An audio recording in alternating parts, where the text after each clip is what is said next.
Welcome back, everyone. Today we're diving into the world of digital currency. Ooh, exciting. Specifically in India. Yeah. We've got this fascinating editorial from December 26th, 2024. Okay. That explores a really interesting question. Could digital currency, revolutionize daily life in India? From how you buy groceries to sending money overseas. Yeah, absolutely. And what makes this even more exciting is that India isn't just dipping its toes in the water. Right. It's taking this bold, two-pronged approach. Okay, two-pronged approach. Yeah. I like where this is going. But first, can we rewind a bit? Sure. For those who aren't totally familiar, let's break down exactly what a CBDC is. Okay. Or a Central Bank Digital Currency. So imagine your physical rupee notes. Right. They're essentially liabilities of the RBI, right? Yeah. A CBDC is basically the digital version of that. Okay. Instead of carrying around physical rupees, you have digital rupees stored securely. Got it. On your phone or another device. So it's like digital cash issued and backed by the central bank. Exactly. Makes sense. Right. But hold on, you mentioned a two-pronged approach. Right. What's the other prong? Alongside the e-rupee, which is India's official CBDC, Okay. we're also seeing the rise of rupee-backed stablecoins. Think of them as cryptocurrencies, but designed to maintain a stable value. Yeah. Always pegged to the Indian rupee. Interesting. Companies like True N&R are issuing these, and they operate alongside the e-rupee, creating a more diverse digital financial landscape. Now that is fascinating. Yeah. It's like India is building this whole new financial highway system. Yeah. With the e-rupee as the main artery and these stable coins. It's the smaller roads connecting everything. I like that analogy. But why go through all this trouble? What are the potential upsides of this digital currency revolution? Well, imagine a world where everyone in India, even in the most remote villages, has access to financial services simply through their mobile phones. Wow. That's the power of financial inclusion that a CBDC could bring, potentially lifting millions out of poverty. That's incredible. Yeah. So no more being excluded from the financial system simply because you lack access to traditional banking. Exactly. But what about the costs? Surely creating and maintaining this entire digital infrastructure is a huge undertaking. It certainly is. But consider this. The cost of printing, transporting, and securing physical cash is enormous. Oh, yeah. CBDCs could significantly reduce those costs, benefiting both individuals and the government. Okay. Plus, a CBDC would allow the RBI to fine-tune its monetary policies with much greater precision, potentially leading to a more stable and robust economy. Okay, that makes a lot of sense. Yeah. More efficient and potentially even cheaper in the long run. Right. But with great technological power comes, potential problems, right? Yeah. What are some concerns people have about all this? You hit the nail on the head. One of the biggest concerns is cybersecurity. Okay. A centralized system like a CBDC could be a prime target for hackers. Right. And even a small breach could have disastrous consequences. So ensuring ironclad security and data protection has to be a top priority. Absolutely. What about the impact on existing financial institutions? Sure. If everyone flocks to a CBDC, what happens to commercial banks? That's a valid concern. Yeah. A sudden massive shift away from commercial banks could disrupt the entire financial system. Right. Policymakers need to find a way to integrate CBDCs smoothly without destabilizing existing institutions. Got it. We also need to consider whether everyone in India has the necessary access and digital literacy to use a CBDC effectively. Yeah, it sounds like bridging the digital divide, both in terms of infrastructure and education, is absolutely crucial for this to work. It is. But there's another layer to this, right? Yes. How do CBDCs fit into the global financial system, especially when different countries are experimenting with their own versions? That's a complex issue with a lot of unknowns. We need to figure out how to ensure interoperability between different CBDC systems and address potential regulatory conflicts. Yeah. It's uncharted territory, and it requires careful navigation and collaboration on a global scale. It's like launching a new spaceship. Right. We need to make sure you can dock at different space stations around the world. Exactly. And while we're figuring that out, the role of stablecoins becomes even more interesting. Yeah. They can potentially fill some of those gaps in the short term. Right. Particularly for cross-border payments. Exactly. Right. So while CBDCs might be the long-term goal, stablecoins could offer a more immediate solution. Yeah. While the global framework for CBDC interoperability is being developed. That makes a lot of sense. Yeah. Okay, so we've laid out the potential benefits, the challenges, and this interesting interplay between a CBDC and stablecoins. Right. But how does this all actually get implemented? The editorial outlines some key measures that need to be put in place. Okay. First and foremost, India needs to build a robust digital infrastructure. Right. Especially in rural areas where internet connectivity might be limited. So expanding access and making sure the system can handle the volume of transactions is paramount. Yes, very important. What else is crucial for this to succeed? Alongside robust infrastructure, ensuring cybersecurity and data privacy is non-negotiable. Okay. The system needs to be incredibly secure with advanced encryption and constant vigilance against potential threats. That sounds like a big job, but it's absolutely essential for people to trust the system. It is. So beyond the technical side, what else needs to happen? Public awareness and education are absolutely vital. Okay. We need to explain CBDCs in simple terms, Yeah. address people's concerns, Right. and empower them to use this technology safely and effectively. It's like launching any new product you need to explain its benefits and how to use it properly. Exactly. What about ensuring that this system integrates well with existing financial ecosystems? That's another critical piece of the puzzle. Yeah. We can't just rip and replace the existing systems. We need to find ways to integrate CBDCs smoothly, leveraging existing platforms and systems wherever possible. I can see how that would make the transition smoother. Yeah. But what about those who don't have constant internet access? How can we ensure inclusivity in a digital world? That's where offline CCC capabilities come in. Okay. The RBI is already working on this, experimenting with solutions that would allow people to use digital rupees, Interesting. even without internet access. That's a great step towards making this truly inclusive. Yeah. But we can't just think about India in isolation. Right. We need to ensure that the e-rupee can play nicely with other systems globally. Right. Absolutely. Yeah. Establishing interoperability standards is critical for seamless cross-border transactions. Okay. And to ensure that the e-rupee can interact smoothly with other CBDC frameworks that may emerge. Yeah. India can play a leading role in shaping those standards. So it's about collaborating and establishing common ground rules for the digital currency world. Yes. What about the legal and regulatory side of things? That's foundational. We need a clear and transparent legal framework. Right. That addresses issues like liability taxation, consumer protection, and data privacy. Got it. It needs to be robust, but also adaptable to keep pace with the rapid evolution of this space. It's about building the guardrails for this digital highway, ensuring safety and fairness for everyone. Exactly. And finally, to make all this happen, leveraging public-private partnerships is essential. Yes, very much so. We need to tap into the expertise and innovation of private companies, Right. particularly those in the fintech sector, to drive development and adoption. It's like a massive collaborative effort, bringing together the best of government, the private sector, and technological expertise. Precisely. Picking up where we left off, this dual approach that India is taking with the CBDC and stablecoins is a fascinating experiment. Not many other countries are doing both simultaneously. It's like India is a testing ground for a whole new model of digital finance. It's kind of thrilling, isn't it? Yeah. But also a little nerve-wracking. Will these two systems play nice? Or will they end up battling it out for dominance? That's the million-dollar question. There's definitely potential for competition. If stablecoins offer faster transactions or lower fees, they could attract more users. Yeah. Especially businesses who are always looking to optimize. That's like a digital currency race. Yeah. Each vying for the top spot. Survival of the fittest, but in the financial world. In a way, yes. Yeah. But there's also a strong case for collaboration. The e-rupee, backed by the RBI, could provide a foundation of trust and stability. Okay. For the entire ecosystem, stablecoins could then build on top of that, Right. expanding the range of services and creating a more dynamic system. Okay. I see the potential for synergy there. It's like the e-rupee is the solid foundation. Yeah. And stablecoins are the innovative structures built on top of it. Exactly. And from a regulatory perspective, it makes sense for the RBI to focus on setting the ground rules and ensuring overall stability, while letting private companies innovate within that framework. It's that classic balance. Regulation to protect, but freedom to innovate.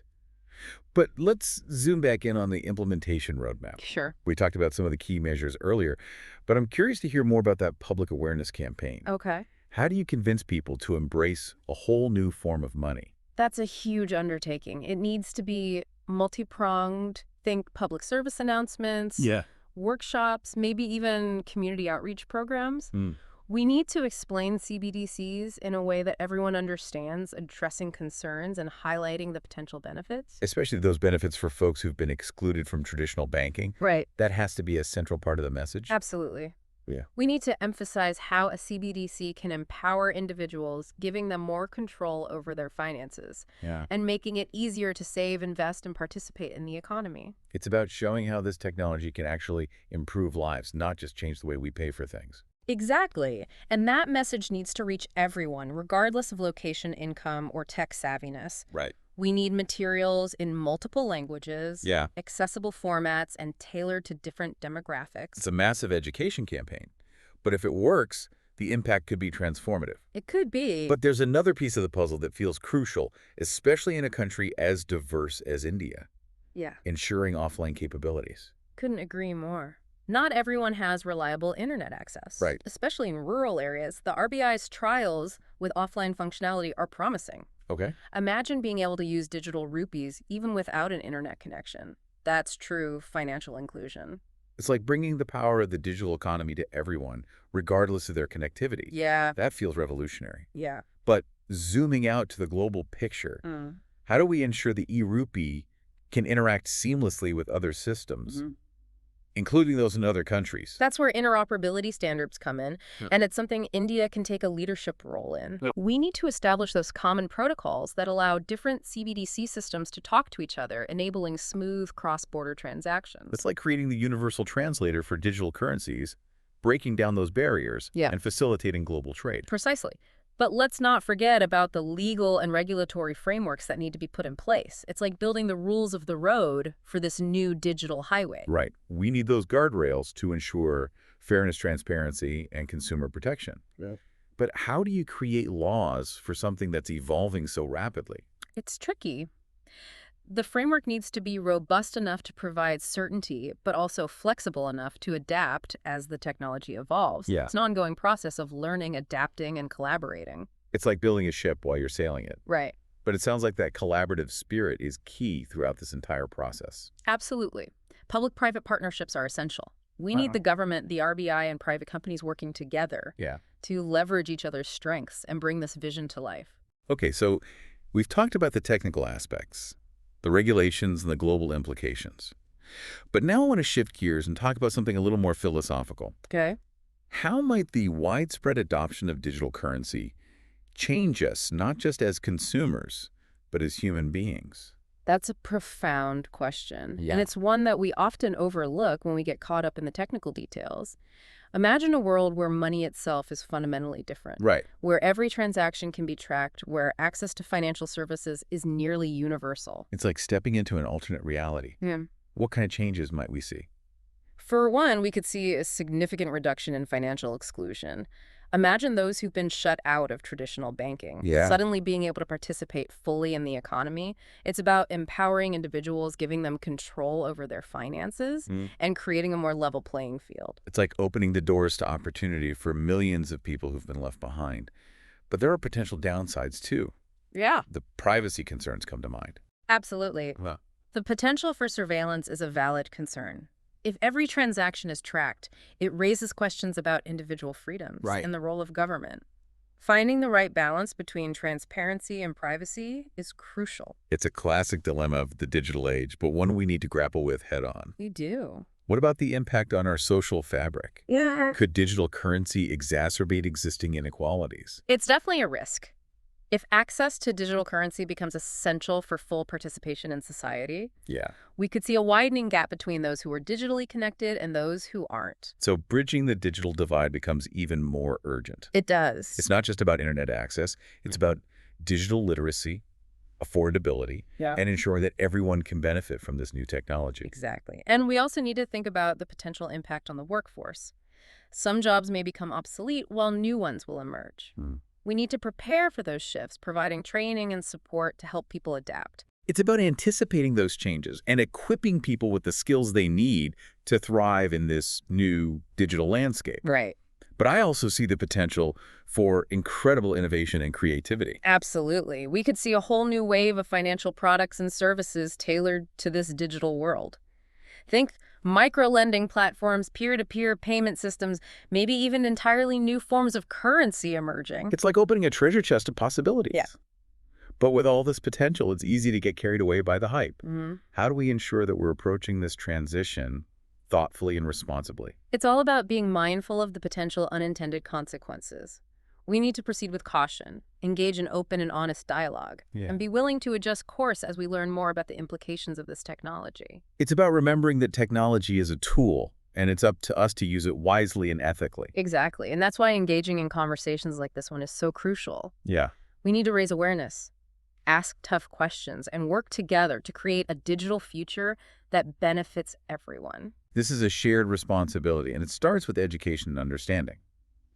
But there's one group in particular I'm thinking about right now, a group that stands to benefit tremendously from the advent of CBDCs, those who are currently excluded from the formal financial system. Financial inclusion is indeed one of the most promising aspects of this digital revolution. Right. For millions of people in India who lack bank accounts, access to credit, or even basic financial services, CBDCs could be transformative. It's like giving them a key to unlock a world of possibilities. It is. But how exactly would that work? Well, imagine being able to open a digital wallet simply through your mobile phone, even if you don't have formal identification or a physical address. That's the kind of accessibility that CBDCs could offer. So no more bureaucratic hurdles or exclusionary practices. Right. Just easy, convenient access to financial services. Exactly. And because CBDCs are issued by the central bank, they come with a level of trust and security that other digital solutions might lack. That's crucial for building confidence and encouraging adoption among those who've been wary of traditional financial institutions. It's about building a system that's inclusive, accessible, and trustworthy. It is. But financial inclusion goes beyond just opening a digital wallet, right? It's about empowering people to manage their finances effectively. Absolutely. With a CBDC, individuals could track their spending, set savings goals, and even access microloans or other financial products tailored to their needs. Imagine being able to build a credit history simply through your everyday transactions. That could open up a whole new world of opportunities. It's about breaking down those systemic barriers that have kept people trapped in a cycle of financial exclusion. Yeah. But as with any new technology, we need to proceed with caution. What are some potential pitfalls we need to be aware of when it comes to CBDCs and financial inclusion? One challenge is ensuring that the technology is truly accessible to everyone. That means addressing issues like digital literacy language barriers and the affordability of devices. We can't assume that everyone has the same level of technological expertise or access. Right. It's about meeting people where they are and providing the necessary support and education to make sure no one gets left behind. Exactly. And we also need to be mindful of the potential for new forms of exclusion to emerge. For example, if certain businesses or services only accept digital currency, those who lack access could be further marginalized. So it's about ensuring that digital currency complements rather than replaces existing payment systems. Right. We need a multifaceted approach that caters to different needs and preferences. Precisely. And we also need to be vigilant about protecting consumers from scams and fraud. As with any new technology, there will be those who seek to exploit it for their own gain. So robust consumer protection measures financial literacy campaigns, and clear regulations are essential for building trust and ensuring that the benefits of CBDCs are shared equitably. Couldn't agree more. Financial inclusion is about more than just access. It's about empowerment, fairness, and creating a system that works for everyone. It's about using technology to build a more just and equitable society. Yes. But shifting gears slightly, I'm curious to hear more about how this two-pronged approach with both a CBDC and stablecoins might actually play out in terms of implementation. Okay. Does it make things more complicated, or are there potential synergies? It's definitely a balancing act. Yeah. On one hand, having two parallel systems adds complexity. Right. The RBI needs to manage the rollout of the e-rupee, while also considering how it will interact with these private stablecoins. It's like juggling two different balls at the same time. How do you make sure they don't collide? That's where strategic planning and collaboration become crucial. The RBI needs to establish clear guidelines for stablecoin issuers, ensuring interoperability and mitigating potential risks. It's about finding that sweet spot where these two systems can coexist and potentially even reinforce each other. So it's less about competition and more about finding ways to make these systems work together harmoniously. Exactly. And that's where India's experience with other digital initiatives like the Unified Payments Interface, UPI, can be so valuable. UPI has been incredibly successful in driving digital payments adoption. Right. And many of the lessons learned can be applied to the rollout of the CBDC, even in this dual system environment. Right. We talked earlier about those key lessons from UPI: user-centric design, interoperability, and public-private partnerships. Yeah. But how do we apply those lessons specifically to the challenge of implementing a CBDC alongside stablecoins? Well, first and foremost, the e-rupee needs to be just as user-friendly as UPI. Okay. People shouldn't feel like they're using a clunky government system. It needs to be intuitive, accessible, and seamlessly integrated into their daily lives. So it's about making sure that e-rupee can compete with those slick, user-friendly apps that people are already accustomed to using. Absolutely. And that brings us to the second key lesson: interoperability. Just as UPI works across different banks and payment platforms, the e-rupee needs to be interoperable with stablecoins. Users should be able to seamlessly transfer funds between the two systems without any friction. It's like creating a unified language for digital currency so these systems can communicate with each other effortlessly. Precisely. And to achieve that, we need collaboration. The RBI needs to work closely with stablecoin issuers to establish common standards and protocols. It's about building a system that's open, inclusive, and allows both types of digital currency to thrive. So it's a delicate dance requiring coordination and a willingness to compromise. But done right, it could be a win-win for everyone involved. Exactly. And that brings us to the third key lesson: public-private partnerships. The success of UPI was largely due to the close collaboration between the government, the RBI, and private sector players. That same spirit of partnership is essential for the successful implementation of a CBDC alongside stablecoins. It's about harnessing the expertise of both sectors, combining the government's regulatory authority with the innovation and agility of the private sector. Precisely. We need to bring the best minds from both worlds together to create a truly world-class digital financial system. Okay, so we've laid out the framework, but now let's zoom in on the human element.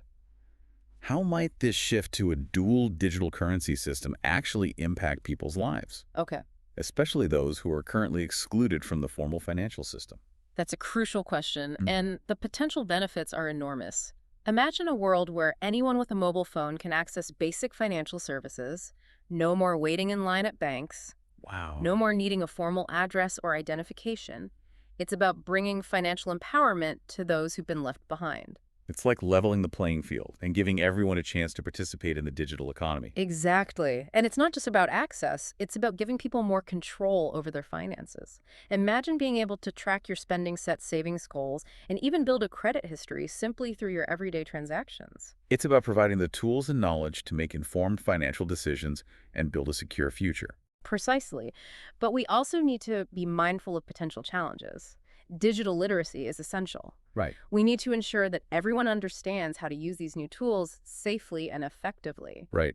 Technology can be empowering, but only if people know how to use it properly. Absolutely. And we need to be aware of the potential for new forms of exclusion. We need to make sure that digital currency complements rather than replaces existing payment systems so that no one is left behind. It's about creating a system that's inclusive, accessible, and benefits everyone. Precisely. And that requires careful planning, collaboration, and a commitment to putting people at the center of this digital revolution. It's about harnessing the power of technology to create a more just and equitable society. Yeah. And it's a conversation that needs to happen now as we stand at the cusp of this transformative shift. Absolutely. Yeah. We need to be asking the tough questions, exploring the potential benefits and challenges, and working together to shape a digital future that we can all be proud of. Welcome back to our deep dive into the world of digital currency in India. In this final part, we're going to put on our strategist hats and explore how India can position itself as a global leader in this rapidly evolving space. Okay, strategist hats on. We've talked about the potential, the challenges, the global implications, the human element, but what concrete steps can India take to really make its mark on the digital currency map? First and foremost, India needs to get the implementation right. We've already talked about building robust infrastructure, ensuring cybersecurity, and promoting public awareness.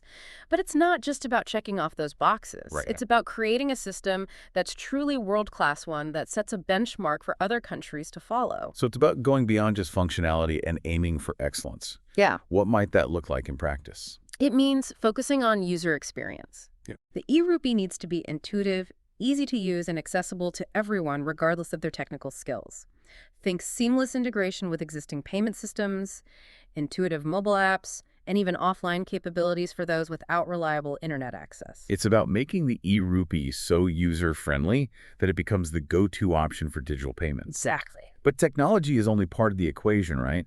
We also need to think about the regulatory landscape. Absolutely. India needs to create a clear, consistent, and forward-thinking regulatory framework for digital currencies that means striking a balance between encouraging innovation and protecting consumers. Right. It's about providing certainty for businesses while also safeguarding against fraud and illicit activities. It's that classic balancing act. Yeah. Fostering innovation while ensuring stability and security. Right. But how do you create regulations for something that's evolving so rapidly? It requires agility, adaptability, and a willingness to learn and adjust as the technology develops. Engaging in ongoing dialogue with industry experts, technologists, and even the public is crucial. It's about creating a regulatory sandbox where new ideas can be tested and refined. So it's a dynamic process, not a static set of rules. But beyond the technical and regulatory aspects, what else can India do to solidify its leadership position? India needs to become a hub for digital currency research development and innovation. Okay. That means investing in research institutions, supporting startups, and attracting top talent from around the world. It's about creating that ecosystem where ideas can flourish and new solutions can emerge. Exactly. And India can also play a leading role in shaping global standards and best practices for digital currencies. That means actively participating in international forums, collaborating with other countries, and sharing its expertise. It's about being a thought leader, not just a follower in this space. Precisely. And finally, India needs to champion the use of digital currencies for social good. We've already talked about the potential for financial inclusion, but there are countless other applications. Like what? Think about using digital currencies to streamline government-to-person payments, making it easier for citizens to access benefits and subsidies, or using them to improve transparency and accountability in supply chains, ensuring fair trade practices. The possibilities are endless. It's about harnessing the power of this technology to address real-world problems and create a more equitable and sustainable society. But with all this potential, I can't help but wonder about the potential risks we've talked about, cybersecurity and privacy concerns. But are there other things we should be thinking about? One concern is the potential for unintended consequences. We're dealing with a relatively new and complex technology, and we don't fully understand all the implications yet. So it's about proceeding with caution and being prepared to adapt as we learn more. Exactly. And it's also about ensuring that the benefits of digital currencies are shared equitably. We need to be mindful of the potential for digital divides to emerge, both within India and globally. Right. We don't want to create a system where only the privileged few have access to the benefits of this technology. Absolutely. It's about creating a system that's inclusive, accessible, and benefits everyone. And that requires careful planning, constant vigilance, and a commitment to putting people at the center of this digital revolution. It's about using technology to empower, not exclude, and it's a responsibility that we all share, from policymakers and technologists to everyday citizens. I couldn't agree more. It's a journey we're all on together, and the choices we make today will shape the world of tomorrow. This deep dive has been an incredible journey of exploration and discovery. We've covered so much ground, from the technical nuts and bolts to the broader societal and global implications of digital currency, but the conversation doesn't end here. Absolutely not. We encourage you to continue your own exploration of this fascinating topic. Read articles, listen to podcasts, engage in discussions, and most importantly, think critically about the potential impact of digital currency on your own life and on the world around you. And don't forget to share your thoughts and questions with us in the comments below. We're always eager to hear from our listeners and learn from your perspectives. Because this is a conversation that needs to happen, and the more voices we have at the table, the better. And if you've enjoyed this deep dive and want to explore more fascinating topics, be sure to subscribe to the UPSC Deep Dive channel. We've got a whole lineup of insightful deep dives coming your way, covering everything from history and economics to science and current affairs. We're passionate about making knowledge accessible and engaging, and we're here to guide you on your journey of lifelong learning. So until next time, keep learning, keep exploring, and keep diving deep.